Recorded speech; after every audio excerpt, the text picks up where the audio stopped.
मनाविरुद्ध झाले लग्न भाग 2। काका आणि आंटी सर्व करायला वहिनीला सांगा ना, फक्त ताटाकडेच बघत राहायचं का मी? वाणी हसली आणि आकाशासाठी जेवण देऊ लागले।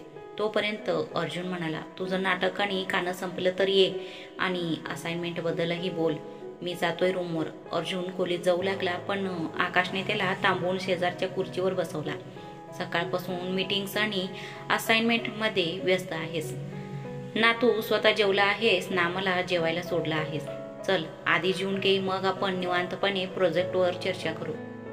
असं म्हणत आकाश वाणीकडे वळला, हसत म्हणाला, वहिनी ह्यासाठी पण जेवणाची व्यवस्था करा। माझं वाटणीचं पण तूच का?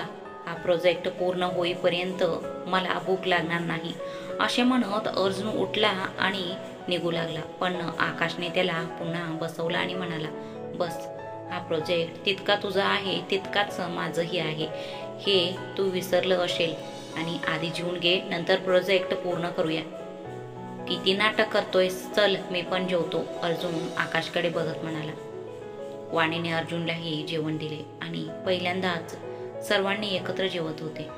किती नशीबवान आहे तुम्ही सगळे काका, म्हणजे रोज माझ्या वहिनीने बनवलेलं अशा स्वादिष्ट जेवण तुम्हाला खायला मिळते आणि मला घरी जाऊन स्वतः जेवण बनवावे लागते तरच ते मिळते। आकाशने ऋषभला आपले दुःख सांगितलं। का त्रिशा अजून स्वयंपाक शिकली नाहीये? ऋषभने हसत हसत विचारले। तेव्हा आकाश निरागस चेहरा करत म्हणाला, कुठे काका, ती मला मूर्ख बनवू शकते, गाढव बनवू शकते, पण ती स्वयंपाक करू शकत नाही। मी माझ्या वहिनीला पण सांगितलं होतं की प्लीज तिला पण शिकवा, पण ती माझं ऐकत नाहीये। अरे दादा, मी तिला शिकवायचं खूप वेळा प्रयत्न केले, पण ती शिकत नाही, कारण तिला तुझ्या हाताचे खायला आवडते। वाणीने हसत उत्तर दिले। हे आहेत प्रेमविवाहाचे दुष्परिणाम, यापेक्षा हे बरं मी पण अरेंज मॅरेंज केलो असतो। आता पुढच्या जन्मात माझ्या बायकोचा हातून मला जेवण मिळेल असं वाटतंय, कारण ह्या जन्मात माझ्या वहिनीसारखी बायको मिळणं मला शक्य नाही। जेव्हा आकाशने अर्जुनला बाण सोडले, आकाश काय बोलू पाहत आहे ते अर्जुनला समजले, त्यामुळे त्याचं बोलणं टाळण्यासाठी त्याने जेवण अर्धवट सोडले। माझं झालं, तू जेवून घे, असं म्हणत अर्जुन खोलीत गेला आणि सगळे पुन्हा उदास झाले। अर्जुनला औषधे देण्यासाठी वाणीही खोलीत आली। काही उपयोग नाही बेटा, आता आम्ही आशा सोडली की त्याला कधी समजेल? मीराने उदासपणे आकाशला हे सांगितल्यावर आकाश हसत हसत म्हणाला, काकू त्याला कसे नाही समजणार, आपण सगळे मिळून समजावू। पण कसं बेटा? यावेळी ऋषभने दबक्या आवाजात विचारलं। हेच प्रॉब्लेम आहे काका, आकाश हसत म्हणाला। काका आतापर्यंत आम्ही अर्जुनला प्रेमाने समजावून सांगत होतो, पण आता तुम्ही त्याला प्रॅक्टिकली समजावून सांगा। असं कसं? मीराने आशाळभूत डोळ्यांनी विचारलं। तेव्हा आकाश हसत म्हणाला, ते माझ्यावर आणि त्रिशावर सोडा। तो अर्जुन फक्त दाखवायलाच लॅपटॉप उघडून बसला होता, पण त्याचं लक्ष दुसरीकडेच होतं। आज पुन्हा त्याला कीर्ती आणि त्याचे जुने दिवस आठवत असताना अचानक वाणी आत आली। तिचं आवाज ऐकताच तो विचारातून बाहेर आला आणि आपले काम करू लागला। वाणीने ड्रावरमधून त्याचे औषध काढले आणि त्याला दिल्यावर ती निघणार असतानाच तिला, मला 1 कप ब्लॅक कॉफी मिळेल का? हे ऐकून वाणी खुश झाली, जणू अर्जुनने तिला आय लव्ह यू म्हणाला। अर्जुनने आतापर्यंत आपणहून तिला काहीही सांगितलं नव्हतं, ही पहिलीच वेळ होती। वाणी खुश होऊन खोलीतून बाहेर पडताच तिला आकाश तिथे उभं असलेला दिसला। अर्जुनची विनंतीही त्याने ऐकली होती, हे त्याचं चेहऱ्यावरचं हास्यरूप स्पष्ट दिसत होते। वाणीनेही त्याला स्माईल दिली आणि किचनमध्ये गेली आणि आकाश येऊन अर्जुन जवळ बसला। क्या बात आहे, आज पहिल्यांदाच मी माझ्या वहिनीला हसत रूममधून जाताना पाहिलं। आकाशने विचारल्यावर अर्जुन रागाने म्हणाला, तू प्लीज ही फालतू चर्चा सोडून कामावर लक्ष देशील का? आधीच खूप वेळ वाया घालवला आहेस, मला माहीत होतं तू तिच्याकडे पुन्हा दुर्लक्ष करशील। आकाशने तोंड करून पाहिलं, तुला इतकं माहीत असताना तू पुन्हा पुन्हा तेच का बोलतो? यार, मी याबद्दल बोलू इच्छित नाही, ही माझी पर्सनल मॅटर आहे। माझी लाईफ आणि मी ते मला हवे तसे जगतो. हा पूर्णपणे माझा निर्णय आहे, अर्जुन म्हणाला. म्हणजे तू लग्नाच्या वेळी काका काकूंना सांगायला हवं होतं ना? निदान माझ्या वहिनीचं आयुष्य तर उद्ध्वस्त होण्यापासून वाचलं असतं. यार अर्जुन, विचार कर, तिची काय चूक? तिला ह्या सगळ्याची शिक्षा का? आकाशने समजवण्याचा प्रयत्न केला तेव्हा अर्जुन मोठ्याने वरडला. आणि माझी काय चूक होती? मला कशाची शिक्षा मिळाली? कीर्तीवर वेड्यासारखे प्रेम केल्यामुळे की माझ्या वडिलांचा चांगला मुलगा म्हणून? कारण दुसरी चूक नव्हती. या 2 गोष्टीसाठी मला शिक्षा झाली आहे. त्यामुळे आता मला कुणावर प्रेम करायचे नाही आणि कुणासाठी वाईटही व्हायचे नाही. आकाश काही बोलायचं आधीच त्याची नजर दारात उभा असलेला वाणीकडे गेली, जी त्याला गप्प राहण्याचा इशारा करत होती. वाणीचं सिग्नल मिळाल्यावर आकाश शांत झाला आणि वाणी येऊन अर्जुन जवळ उभी राहिली आणि कॉफीचं कप अर्जुनकडे सरकत म्हणाली, कॉफी. अर्जुनची नजर लॅपटॉपकडे होती, त्यामुळे न बघता त्याने कॉफीच्या दिशेने हात पुढे केला आणि नकळत अर्जुनचा हात वाणीच्या हाताला लागला. अर्जुनच्या हाताचा स्पर्श होताच वाणीचं अंगातून एक तरकाप उडाला. अर्जुनलाही वाणीच्या स्पर्शामुळे एक वेगळीच अनुभूती जाणवत होती. चांगलं की वाईट माहीत नाही, पण त्याला पहिल्यांदा काहीतरी जाणवलं. अर्जुनने पटकन त्याचा हात काढला आणि वाणीने कापी टेबलावर ठेवली आणि निघून गेली. दुसऱ्या दिवशी अर्जुनच्या प्रोजेक्टचे प्रेझेंटेशन होते आणि आकाशच्या प्लॅनचीही सुरुवात होती. त्यामुळे पहाटेच आकाश, पत्नी त्रिशा आणि मुलीसह अर्जुनच्या घरी पोचला. तिघांना पाहताच मीराने त्या तिघांचे स्वागत करायला पुढे आली आणि हसत म्हणाले, अरे वा, तुम्ही सगळे इथे पहाटे? किती सुखद आश्चर्य आहे. हो काकू, खरं तर आजपासून आमच्या घरात रिनोव्हेशनचं काम सुरू होणार आहे, म्हणून मला वाटलं काही दिवस तुमच्याकडेच राहावं. आकाश संकोचनच म्हणाला आणि ऋषभ हसत म्हणाला, हो का नाही, हे पण तुझंच घर आहे ना. या सर्वांच्या आगमनाने वाणीला खूप आनंद झाला, कारण वाणीला आकाश आणि तृषा आले की खूप बरं वाटत होतं. आणि सर्वात महत्त्वाची गोष्ट म्हणजे त्यांची मुलगी अनोखी वाणीला खूप प्रिय होती. वाणीने अनोखीला पाहताच तिला पटकन घेतली आणि मग त्रिशा आणि वाणी बसून बोलू लागले. दरम्यान अर्जुनही जिममधून परत आला आणि ते सर्वांना घरी पाहून तोही आनंदी झाला. अनोखी पण अर्जुनसाठी खूप प्रिय होती. तो जेव्हा कधी आकाशच्या घरी जायचा तेव्हा तो नेहमी अनोखी सोबत खेळायचा.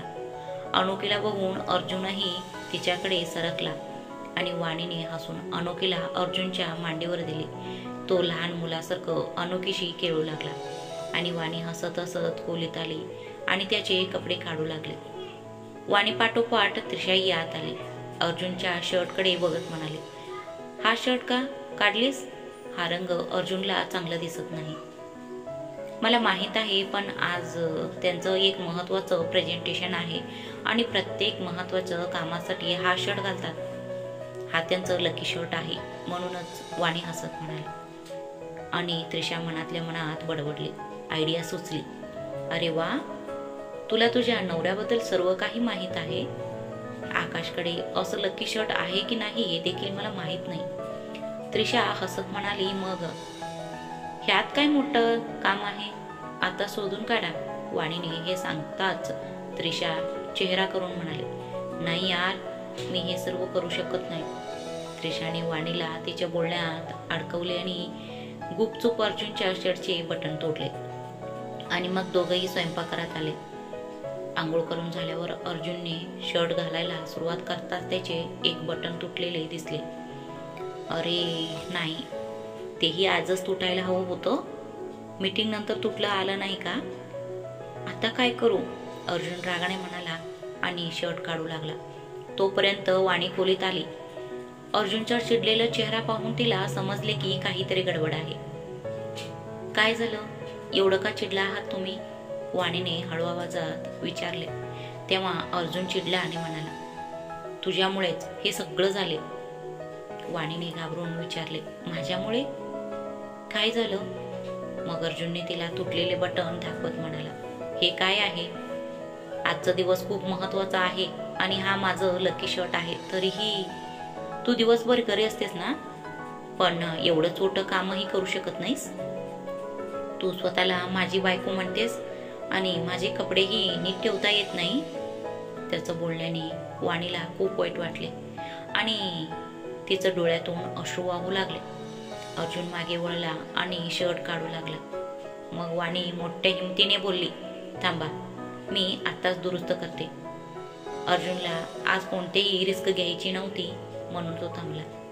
सुयाने धागा घेऊन वाणी त्याच्यापर्यंत पोचली आणि तिला पाहून अर्जुन काही अंतरावर उभा राहिला. तुम्हाला थोडं जवळ यावं लागेल आणि काळजी करू नका, मी तुम्हाला हात लावणार नाही, वाणी रागाने म्हणाली. आणि अर्जुन तिच्या जवळ आला. वाणीने त्याच्याकडे न बघता बटणे लावायला सुरुवात केली. तिच्या डोळ्यातून अश्रू वाहत होते आणि तिच्या चेहऱ्यावरचा भाव स्पष्टपणे सांगत होते की ती या अर्जुनच्या बोलण्यामुळे संतापली होती. नकळत अर्जुनची नजर पहिल्यांदाच वाणीवर पडली. तिच्या त्या मोठ्या डोळ्यातील अश्रू अजिबात चांगले दिसत नव्हते. तिचे गुलाबी गाल आणि फुललेले नाजूक ओठ स्मितसाठी तळमळत होते. तिचे उघडे लांब केस वारंवार चेहऱ्यावर पडत होते आणि तिला त्रास देत होते, जी ती रागाने वारंवार मागे ढकलत होती. अर्जुन तिला पाहून आज दुसऱ्या जगात पोचला होता. क्षणभर त्याला लग्नाचं, द्वेषाचं सगळं विसर पडला.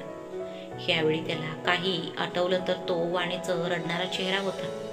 हे पाहून अर्जुनला पुन्हा पुन्हा त्याचे बोललेलं शब्दांनी लाज वाटू लागली.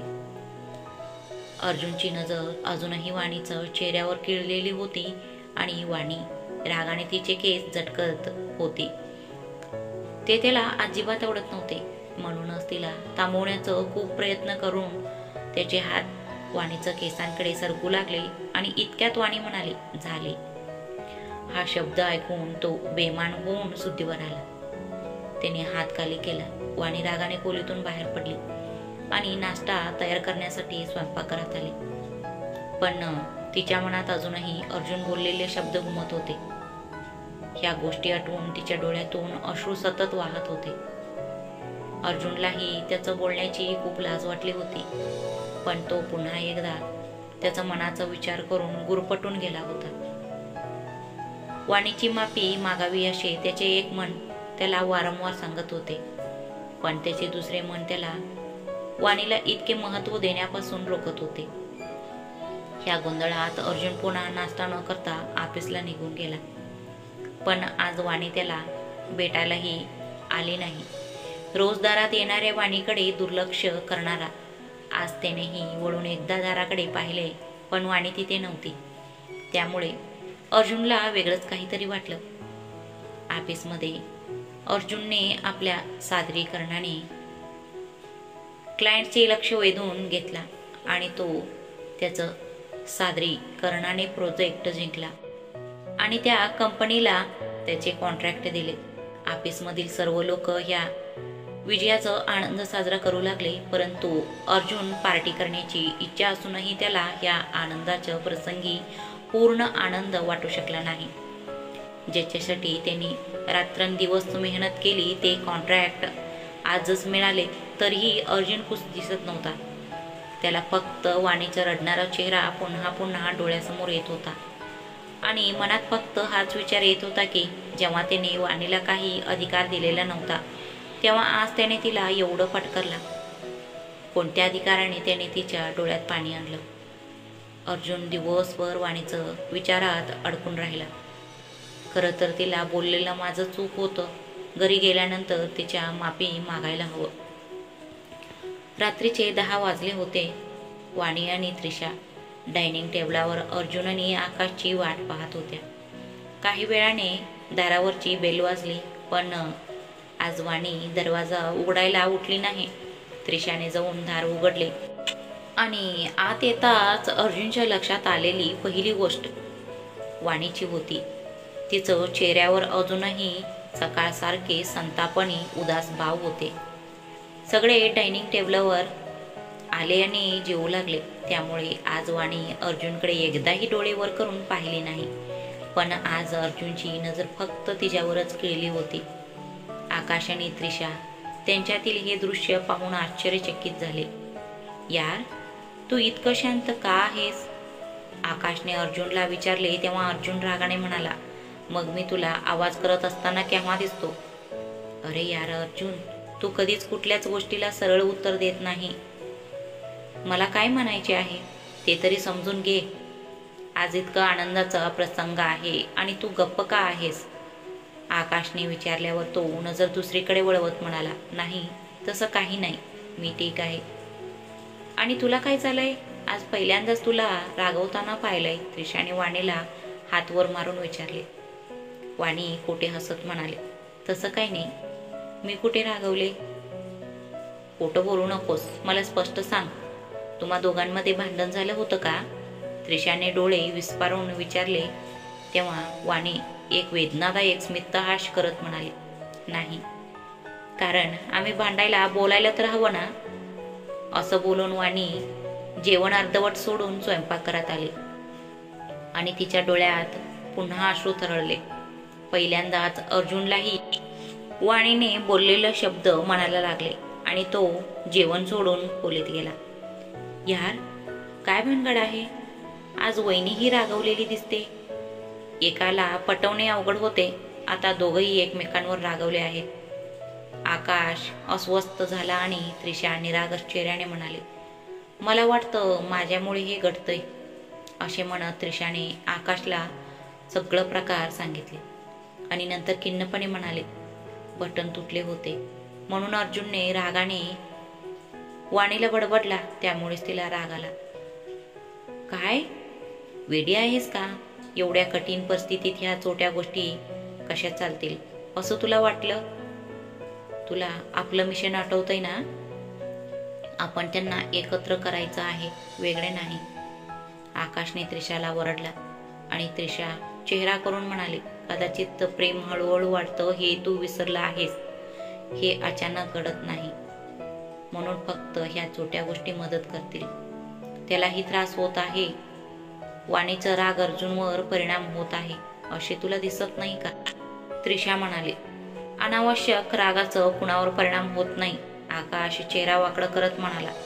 मग त्रिशा रागाने म्हणाली, ठीक आहे, म्हणजे तुला विनाकारण राग येतोय? अगदी हीच वेळ आहे रागवायची, हीच वेळ आहे एकमेकांना समजून घेण्याची आणि समजवायची. आकाशने हे सांगताच त्रिशा रागाने लाल झाली आणि म्हणाली, हे बरोबर आहे म्हणा. तुम्ही मुलं आम्हाला मुलींना काहीही बोलता आणि आम्हाला रागही येत नाही. तुम्ही मुलं स्वतःच मूर्खपणे फिरत राहता आणि आम्ही मुलींना सर्व शहाणपणीची अपेक्षा करता, हो ना? त्रिशा, मला ते म्हणायचं नाहीये, असं अजिबात नाही. आकाशने संकोचून हे सांगितल्यावर त्रिशा वरडली, हो हो, मला सगळं समजतंय, तुम्ही सगळी मुलं सारखीच आहात. अरे नाही बाळा, तुझा गैरसमज होतोय. आकाश त्रिशाचं हात धरत म्हणाला आणि त्रिशा रागाने तिचं हात सोडवत म्हणाली, मी बरोबर समजते आणि आजपासून माझ्याशी बोलू नको. आला मोठा माझ्यावर रागवणारा. त्रिशा रडत खोलीत गेली आणि आकाशने त्याचे दोन्ही हात गालावर ठेवला आणि उदासपणे म्हणाला, यार, हा अर्जुन त्याच्यासोबतच आमचंही घटस्फोट करणार. त्याचे घर बसवायचे असेल तर माझे घर नक्कीच उद्ध्वस्त होईल. अर्जुन खोलीत आला, लॅपटॉप उघडला आणि काम करण्याचा प्रयत्न केला, पण आज त्याचं लक्ष कामापेक्षा दाराकडेच होतं. तो स्वतःला प्रकट होऊ देत नव्हता, पण प्रत्यक्षात तो वाणी येण्याची वाट पाहत होता. शेवटी त्याची प्रतीक्षा संपली आणि वाणी हातात कॉफीचं मग घेऊन खोलीत आली. पण आज अर्जुनकडेही न बघता वाणीने कॉफी मग टेबलावर ठेवली आणि मग सोफ्यावर जाऊन डोळे मिटले. हे सर्व बघून अर्जुनच्या मनात अनेक प्रश्न पुन्हा डोकावू लागले. यार, संवाद कुठून सुरू करू? पण बोलायचं काय? मला फक्त सॉरी म्हणायचं आहे. सॉरी म्हणू की सोडून देऊ? पण मी सॉरी म्हणण्यासाठी तिच्यासोबत कसं बोलू? मला माफी मागायचं आहे. झोपली तर नाही ना? पण मी जाऊन एकदा तपासतो, मग मी सॉरी म्हणेन आणि मग संपूर्ण टेन्शन संपेल. हा सगळा विचार करून तो बेडवरून उठला आणि हळूहळू वाणीकडे जाऊ लागला आणि वाणीजवळ पोचताच त्याला वाणी झोपलेली दिसली. तू झोपली आहेस हे बरं झालं, प्रॉब्लेम संपला. आता मी ह्या सगळ्या फालतू गोष्टी सोडून आरामात झोपायला जाईन. असं विचार करून अर्जुन परत जायला लागताच झोपेत वाणी वळले. त्यामुळे ती खाली पडणार असते हे पाहून अर्जुन घाबरला आणि त्याने तिला पकडून आणि तिला हाताळून व्यवस्थित झोपवलं. अर्जुनची नजर पुन्हा एकदा वाणीच्या निरागस चेहऱ्याकडे गेली आणि तो पुन्हा काही क्षण तिच्यात हरवून गेला. ह्या सगळ्यातून वाणी जागी झाली, पण तिच्या जवळच असलेला अर्जुनला पाहून तिने पुन्हा डोळे मिटले. मी हे काय करतोय? तिचं असणं किंवा नसणं मला काही फरक पडत नाही. मग मी तिची एवढी काळजी का करतोय? तिचं राग माझ्यावर का फरक पडतोय? नाही, हे काही चांगलं चाललं नाही. मला हे करायचं नाही. दुसरं काही मनात यायचं आधी मी जाऊन झोपतो. तो पुटपुटत पलंगावर आला आणि आडवं झाला आणि वाणी त्याच्याकडे हसत हसत बघून विचार करू लागले. का माहित नाही, पण आज ह्या 6 महिन्यात पहिल्यांदाच एक आशा दिसली की सर्व काही सुरळीत होईल, आपल्या सगळं काही ठीक होईल. सकाळी अर्जुनने डोळे उघडले तेव्हा त्याला धक्काच बसला. कारण रोज सकाळी 6 वाजता उठणारा अर्जुन आज 9 वाजेपर्यंत झोपला होता. कारण समजण्याआधीच त्याची नजर वाणीवर पडली. वाणी अर्शासमोर उभी राहून तिच्या ब्लाऊजची नाडी बांधण्याचा प्रयत्न करत होती आणि ह्या प्रयत्नात तिचे ओले केस वारंवार चेहऱ्यावर पडत होते आणि तिच्या अडचणीत भर पडत होती. तिचे दोन्ही हात नाडी बांधण्यात व्यस्त होते, त्यामुळे ती वारंवार तिचे केस मागे ढकलण्याचा प्रयत्न करत होती, पण तिच्या हट्टी केसांना ते पटत नव्हते. या सगळ्यामुळे तिचे निरागस चेहऱ्यावर निराशा स्पष्ट दिसत होती. तिच्या केसातून टपकणारे पाणी तिच्या पाठीवरून वाहत कमरेपर्यंत लहान लहान पाण्याची थेंब पडत होते आणि आज अर्जुन कितीही प्रयत्न करूनही त्याला तिच्यावरची नजर हटवता येत नव्हती. बराच वेळ प्रयत्न करूनही वाणीला नाडी बांधता आली नाही. तेव्हा ती त्रिशाच्या खोलीकडे जाऊ लागली आणि मग मागून आवाज ऐकू आला, थांब. हा शब्द ऐकून वाणीच्या मनात आनंद झाला, पण तिने आपला आनंद व्यक्त होऊ दिले नाही. वाणी कोणतीही प्रतिक्रिया न देता थांबले. अर्जुन तिच्या मागे उभा राहिला आणि अर्जुनच्या स्पर्शाने वाणीचे डोळे आपोआप बंद झाले आणि तिच्या मनात एक फिलिंग सुरू झाले. अर्जुन भावशून्य झाला आणि नाडी बांधू लागला आणि वाणीने हळूच डोळे उघडले आणि आरशातून त्याच्याकडे पाहू लागले. अचानक अर्जुनचे हे रूप पाहून वाणीला आश्चर्य वाटले, पण काही समजण्याआधीच अर्जुन बोलला, मी काल जे काही बोललो ते बोलायला नको होतो, मला माफ कर. असं म्हणत कुठल्याच उत्तराची वाट न पाहता तो आपिच्या तयारीला लागला. वाणी खुश होऊन खोलीतून बाहेर पडली आणि आज तिच्या चेहऱ्यांवर इतकं मनमोहक हसू पाहून घरातील सर्व लोक खूप आनंदी झाले. वाणी किचनमध्ये आली आणि नाश्ता तयार करू लागली आणि त्रिशाही तिच्या जवळ येऊन उभी राहिली. काय झालं? आज कुणीतरी खूप खुश दिसतंय, त्रिशाने हसत हसत विचारले. तेव्हा वाणी आनंदाने म्हणाले, हो, गोष्टच अशी आहे की आज अर्जुन पहिल्यांदा माझ्याशी बोलले. वाणीने त्रिशाला सगळं प्रकार सांगितले. हे ऐकून त्रिशा मनात विचार करू लागली, याचा अर्थ माझं प्लॅन कामी आलं का? आता मी आकाशला सांगेन, काल खूपच बोलत होता ना. वाव, खूप छान आहे, पण ऐक, एवढ्या लवकर सहमत होऊ नको. अजून काही दिवस त्याच्यावर रागवून राहा. त्रिशाने वाणीला समजवण्यावर वाणी आश्चर्याने म्हणाली, पण का? ते स्वारी म्हणाले ना.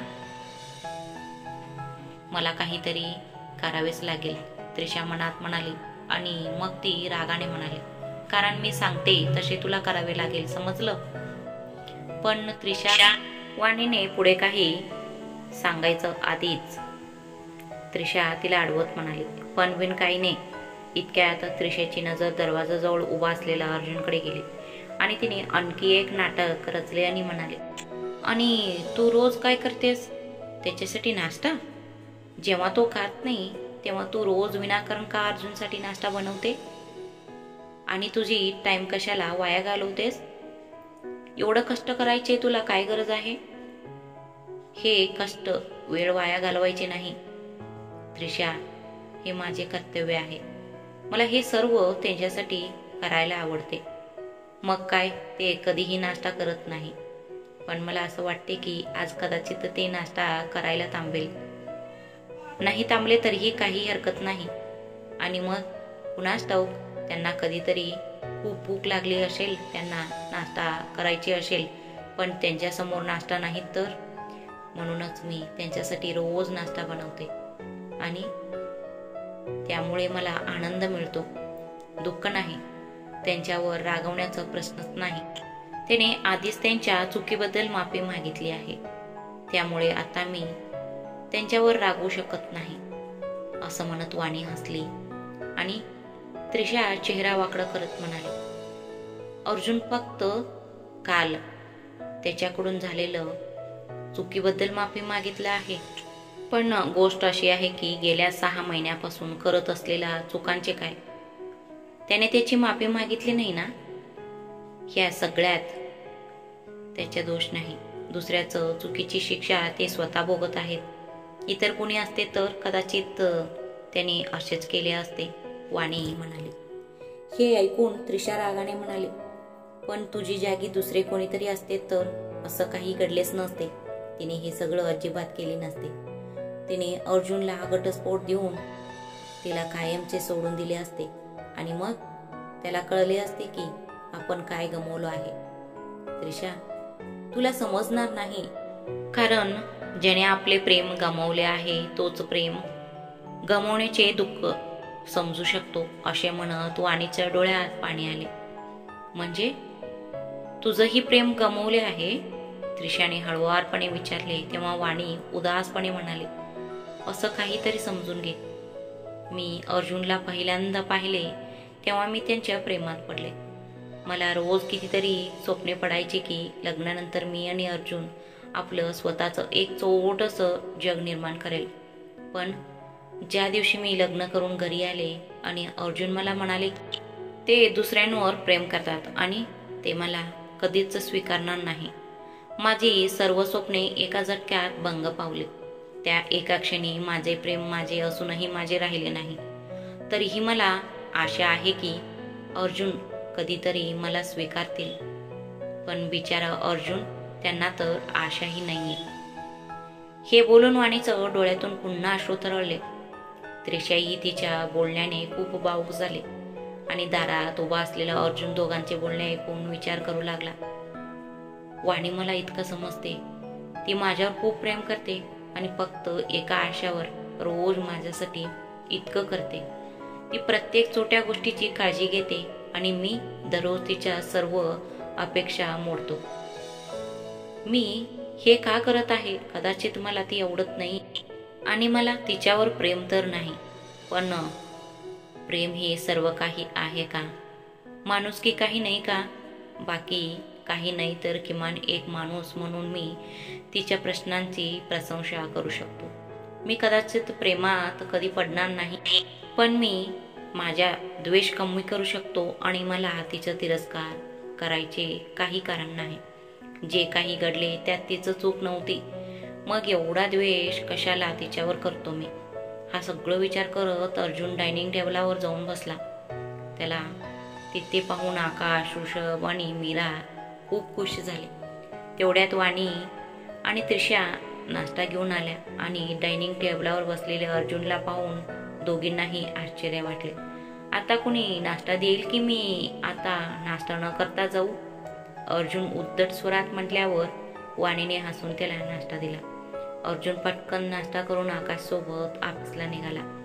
आज वाणी खूप खुश होती, कारण आज या अर्जुनने तिला खूप आनंद दिला होता आणि तिला खूप खुश पाहून घरातील बाकीचे लोक पण खूप खुश झाले होते. आज वाणीला पहिल्यांदाच इतकं आनंदी पाहून खूप छान वाटतंय, मीरा हसत म्हणाली. आणि त्रिशा हसत म्हणाली, आता ही तर सुरुवात आहे काकू. आकाश आणि मी मिळून या दोघांमधलं अंतर कायमचं कसं कमी करू ते तुम्ही बघत राहा. आज अर्जुनला खूप हलके वाटत होते.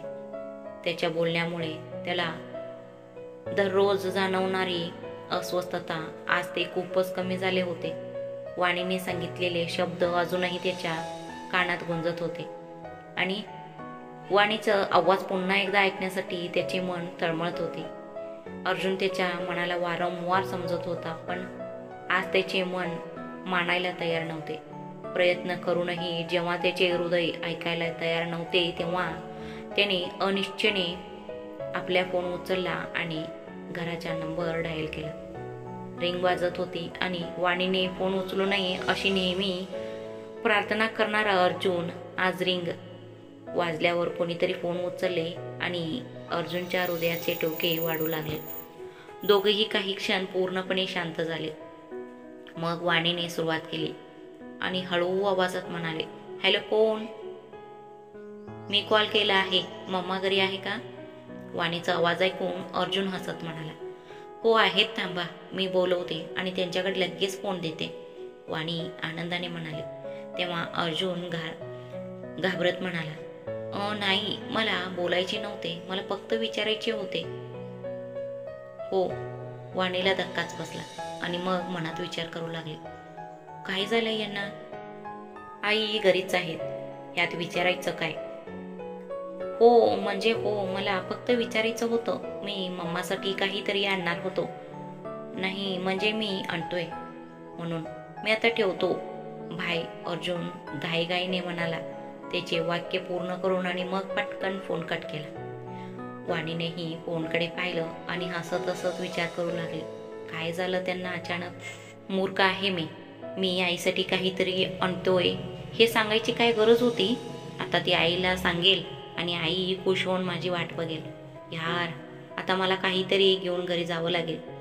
तेही आता हा विचार करत अर्जुन त्याचा हात डोक्याला मारत आणि अर्धा तासात अर्जुन आकाशला सांगून तो घराकडे निघाला. वाटेत त्याने मीराचं आवडतं पिझ्झाही विकत घेतला. अर्जुन पिझ्झा घेऊन घरी पोचला तेव्हा मीरा, ऋषभ आणि त्रिशा हॉलमध्ये बसले होते. ऑफिसच्या वेळेआधीच त्याला घरी पाहून सर्वांनाच आश्चर्य वाटले. अरे अर्जुन, त्यावेळी तू घरी आलास? काही विसरलास का?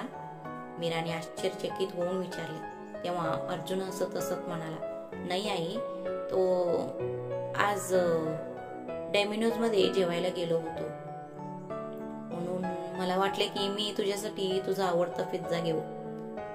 पण बेटा, तू हे होम डिलिव्हरी करूनही पाठवू शकला असतास ना? एवढी काळजी करण्याची काय गरज होती? मीरा या अर्जुनचा विचार करत आनंदाने म्हणाले. आता काय बोलू?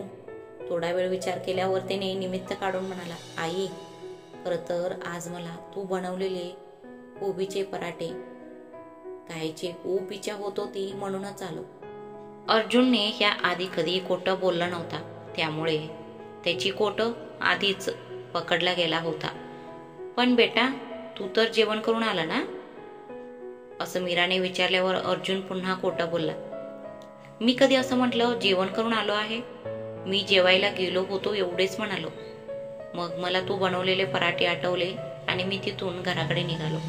प्लीज आई, पुन्हा पुन्हा प्रश्न विचारू नकोस ना, आणि माझ्यासाठी पटकन पराठे बनव.